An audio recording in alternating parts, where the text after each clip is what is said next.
There's a pretty one, Ulysses.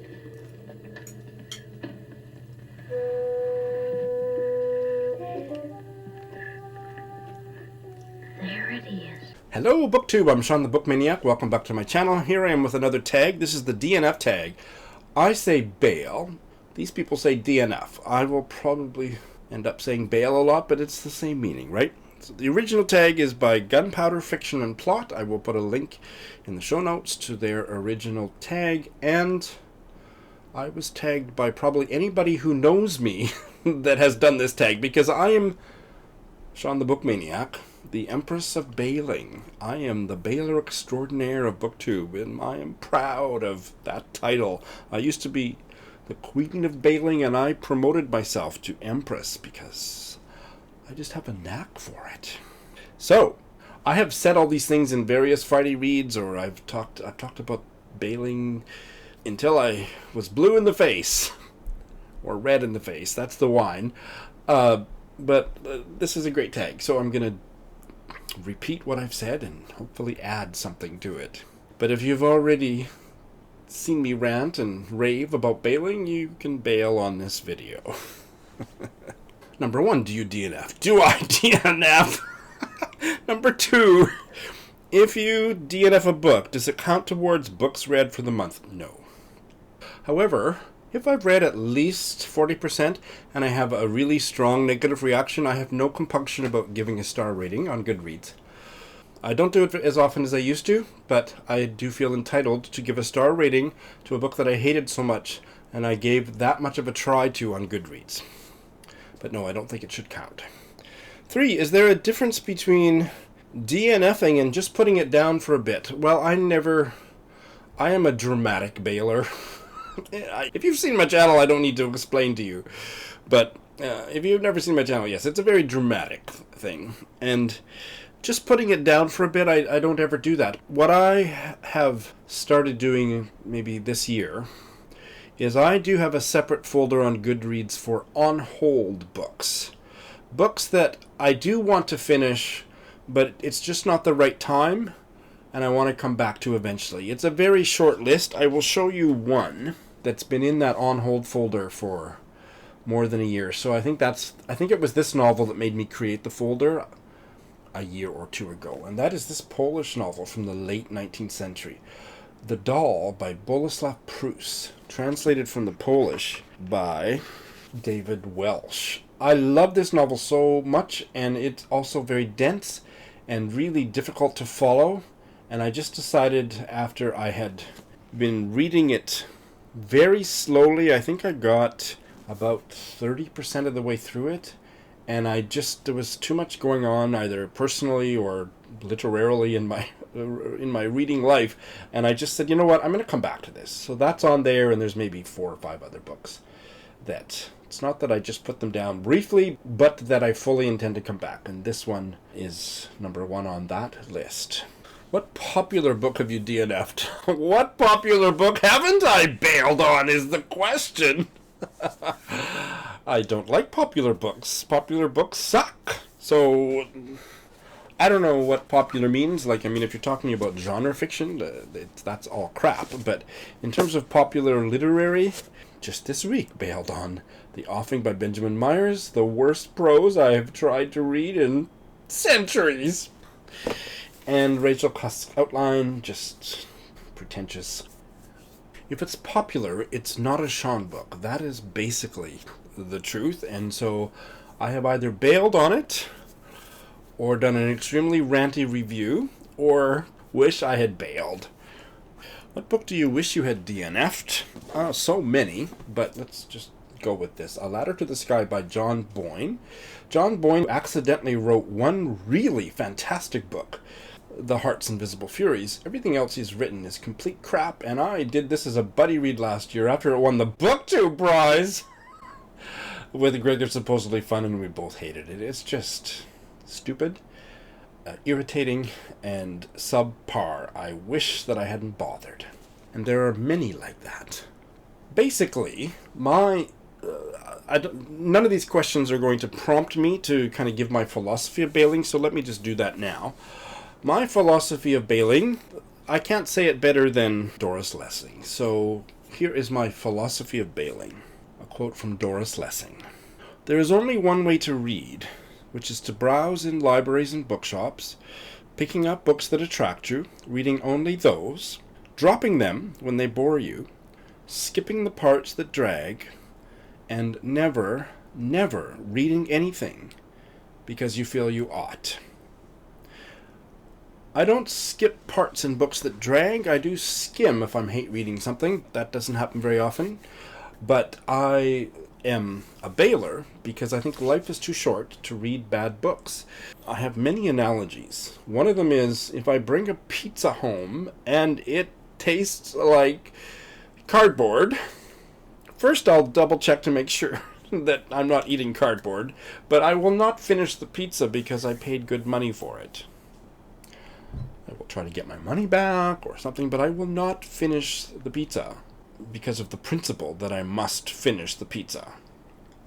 I do not judge people who insist on finishing what they start, but I also have no respect for that approach to reading. I have zero respect for it, but I don't feel disdainful about it, just like I would hope that you don't have disdain for me if you are like that, because I refuse to finish crappy books. In my reading life, I am really only here for 5-star reads. But if I think a book is at least a 4-star read, I will stick with it. Other than that, if I think a book, if I get to a certain point, whether it's 50 pages in, 10% in, 2 pages in, 90% of the way in, if I realize that it's going to be anything less than a 4-star read, I am liable to bail. And that is the best thing about my reading life, because that frees up time for me to discover and enjoy the 5-star reads.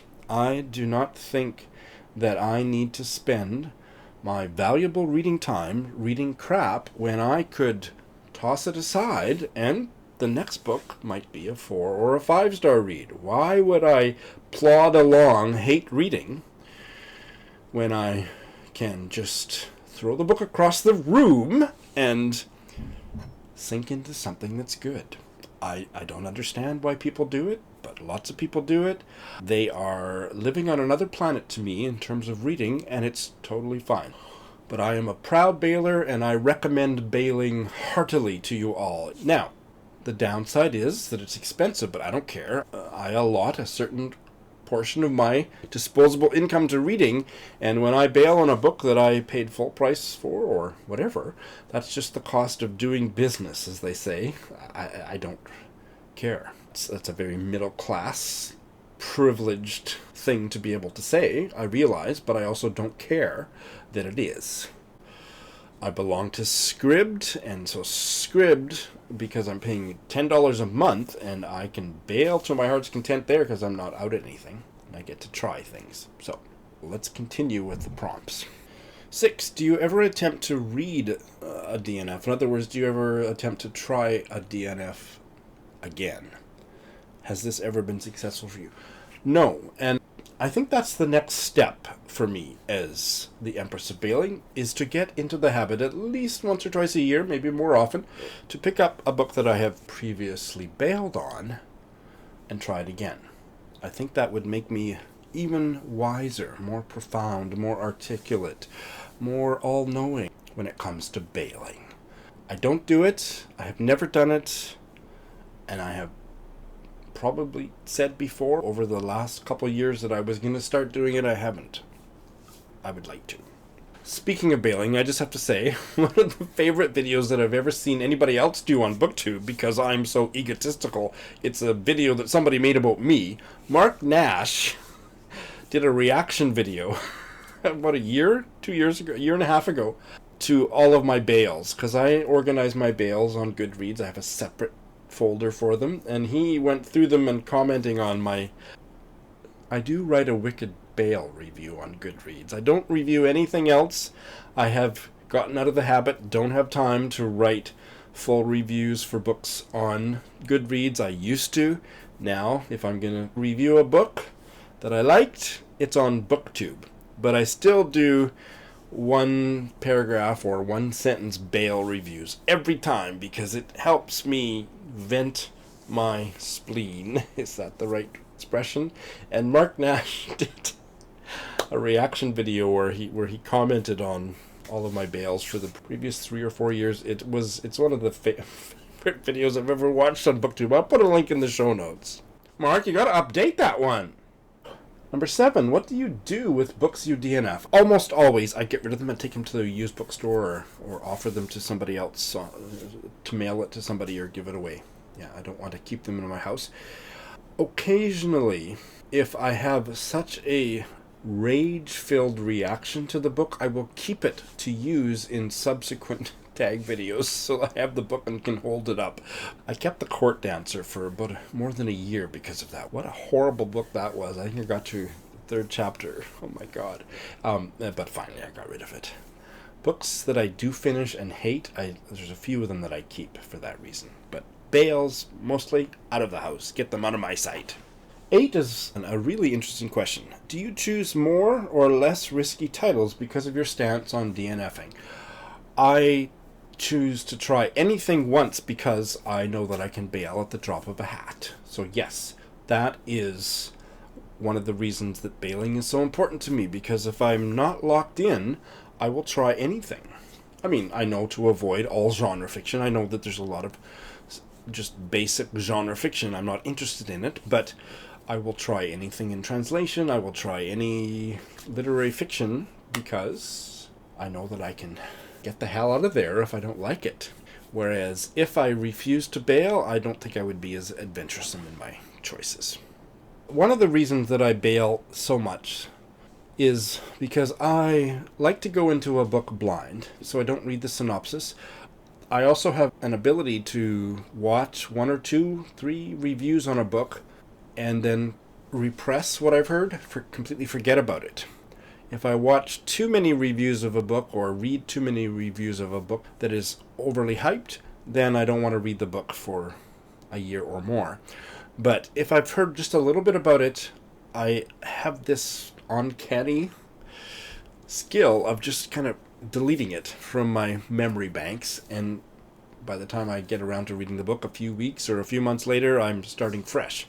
But I don't read the back cover. I don't want to know too much about what's going on in the book. I don't like reviews that talk too much about the plot for that reason. However, probably if I at least read the synopsis on Goodreads or on the back cover, I would know whether or not it is completely and utterly not a Sean book, and I would save myself the expense and the trouble of starting it and bailing. I do use the page 112 method, which is to any book that I'm going to buy in the bookstore. Before I decide to purchase it, I will sit down and read page 112 to make sure that I like the writing well enough and that the story sounds interesting and sparking some kind of interest for me. So I do that, but I think if for example, I have trouble with magical realism, myth retellings, anything that's got a ghost in it. That's an automatic bail. But because I don't read the synopsis, I don't know that, and so I would probably save myself time and money. So maybe that'll be a 2021 reading resolution. What do you think? All right, this was fun, and I'm going to tag the same people I tagged on the rereading tag. Jyotsna of Jyotsna's Bookscapade, Kim of KDBooks, Freddie of Sluggish Reader, Courtney Ferriter, Alba of Seriela, Kieran of KDBooks, and Greg of Supposedly Fun. If you haven't done this tag, and I've just named you, please try it. And if I haven't named you and you haven't done this tag, you should try it. Thanks for watching.